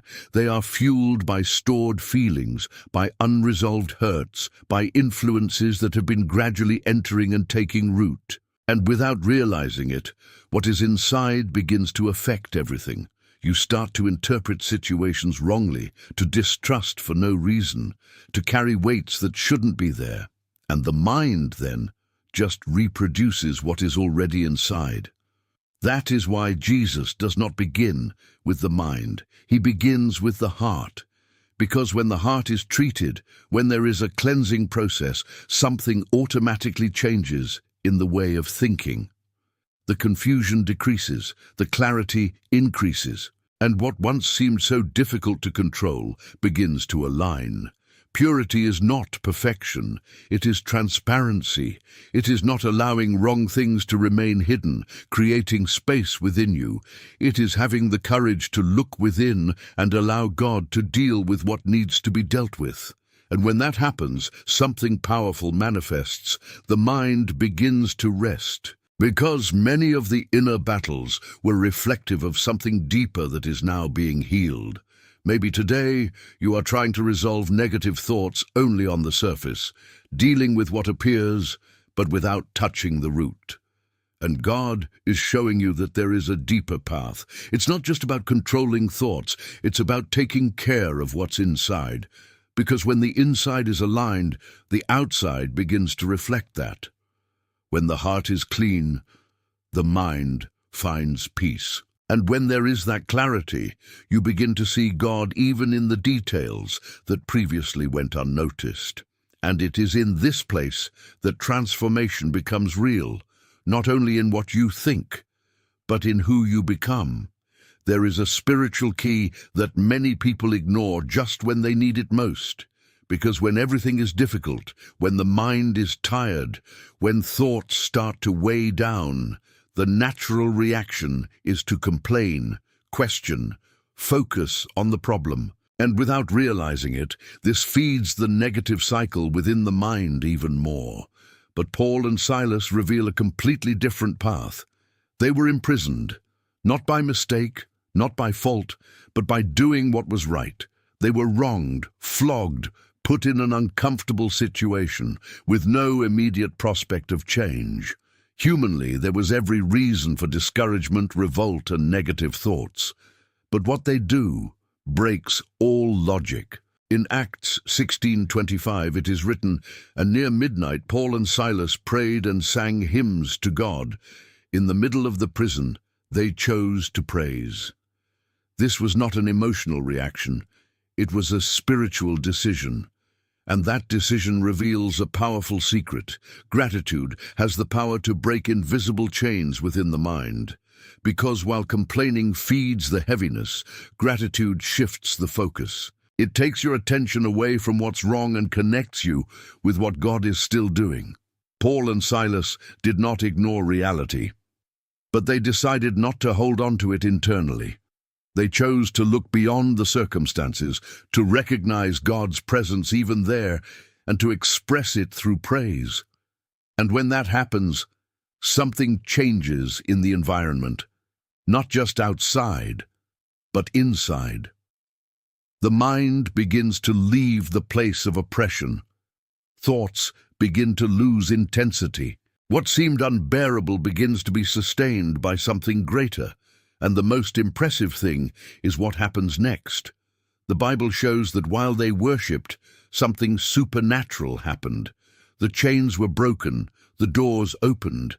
But before this happened in the physical environment, something had already changed inside them. Because true liberation begins within. Maybe today you are in an emotional prison, in a difficult time, surrounded by thoughts that try to bring you down. And the natural tendency is to focus on that, talk about it, feed it. But God is showing you a different path. It's not denying pain. It's choosing gratitude even in the midst of it. Because when you do that, something starts moving. The atmosphere changes, the mind aligns, and what seems stuck starts to find a way out. Gratitude doesn't depend on the scenario. It depends on your decision, and this decision may be exactly what will start a process of liberation within you. At the end of this video, something special is going to happen. Stick around until the end, because you can feel God's presence in a way that you may never have experienced before. There is a mistake that many people make after they start to overcome negative thoughts. They think that the battle is over. They feel relief, improvement, new clarity, and then they relax their vigilance. But it is exactly at this moment that many attacks return, not in the same way, but in a more subtle way. Nehemiah teaches us something essential about this. He didn't just start to rebuild the walls. He understood that rebuilding wasn't enough. It was necessary to protect what was being raised. Because while there was progress, there was also opposition. In Nehemiah 4:9, it is written, "But we prayed to our God and set a guard against them." Notice the balance. They prayed, they trusted God, but they also watched. It wasn't just spiritual, it wasn't just practical. It was a combination of the two. This reveals a profound principle for the mind. It is not enough to start a process of renewal. It is necessary to maintain constant vigilance, because negative thoughts don't disappear forever. They look for gaps. They look for moments of distraction, of tiredness, of carelessness. And if they find space, they go back to trying to occupy the place they once dominated. Nehemiah did not ignore this. While building with one hand, he kept the other ready to defend himself. This shows that growth and protection need to go together. Maybe you've experienced it. Moments when it felt like everything was getting better, that your mind was lighter, but suddenly old thoughts started to come back. And that led to frustration, as if all progress had been lost. But the truth is that it was not lost. It just needed protection. The mind needs to be guarded daily, not just with big decisions, but with constant attention. What are you allowing in? What are you feeding? What are you letting go without realizing it? Because every detail counts. Mindfulness is not living in fear. It's living in awareness. It's knowing that there's something precious being built inside of you and that it needs to be protected. Nehemiah finished the work because he not only started well, he remained attentive to the end. And maybe that's the point God is making right now. You've already started a process. You've taken important steps. You've seen changes. But now it's time to protect it with more intention, because a renewed mind needs to be guarded with constancy. And if that word came to you at the right time, maybe it's a sign that you're entering a new phase, where it's not just about starting, but about standing firm. If this makes sense to you, state in the comments, "I believe, Lord," because this simple answer can mark the beginning of a new posture within your journey. There comes a time when it's no longer useful to try to control everything alone. When the mind has tried in every way to find answers, but still remains tired, loaded, restless. And maybe everything you've heard so far is leading you exactly to this point. Understand that there is a time to stop fighting with your own strength and simply surrender. Because everything that has been built up to now, every teaching, every direction, points to a central truth. The mind only finds true rest when it surrenders completely to God. The word itself reminds us of this so clearly in Psalm 55:22. "Cast your care on the Lord, and He will sustain you." It's not carrying and trying to resolve it later. It's casting. It's surrendering completely. It's trusting that He can sustain what you can no longer hold. And maybe that's exactly what God is inviting you to do right now. Don't hide. Don't guard. Don't try to organize everything beforehand. But open your heart as it is.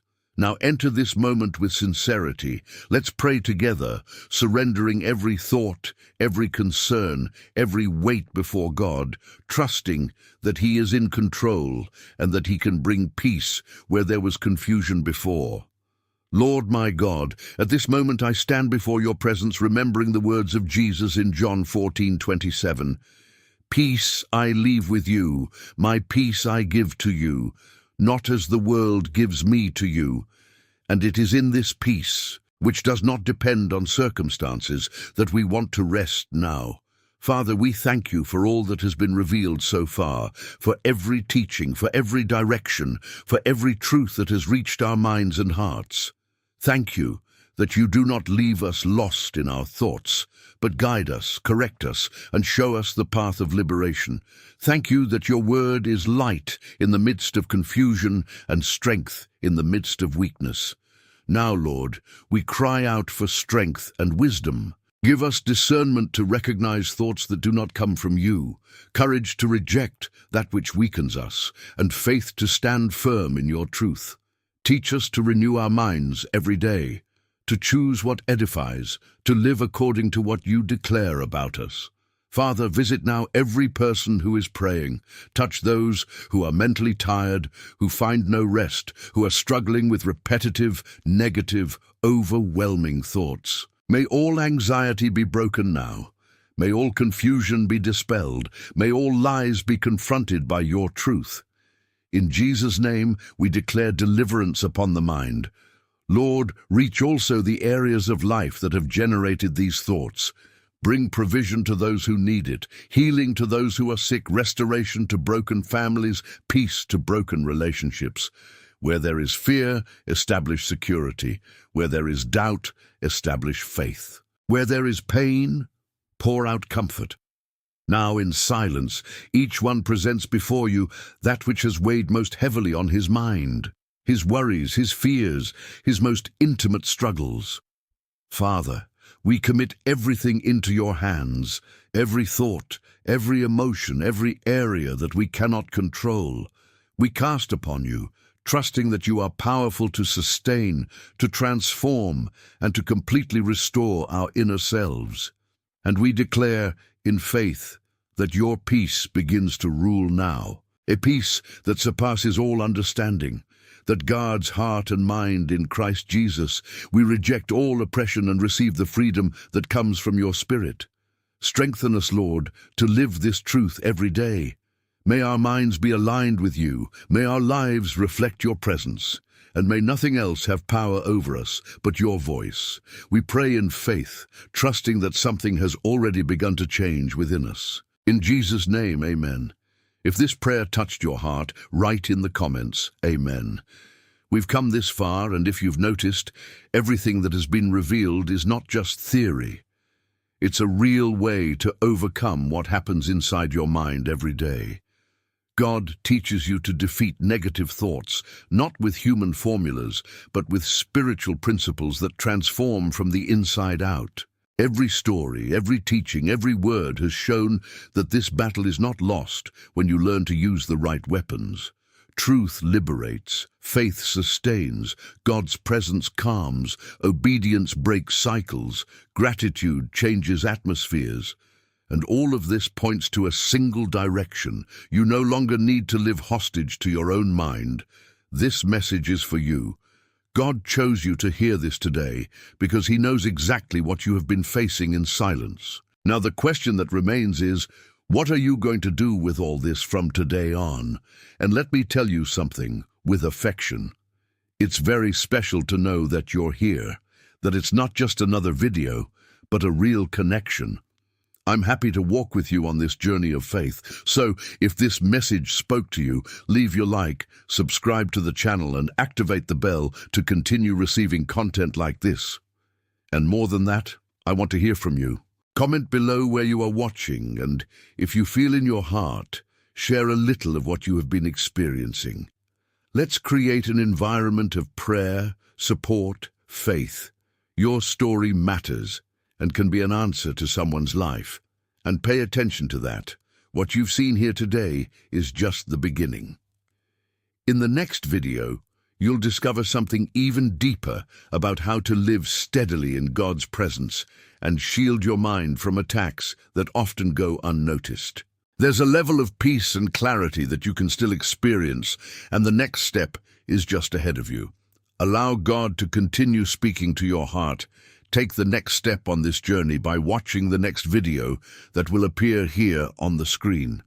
In it, we will continue to learn how to live in God's presence and experience the fullness of His plans.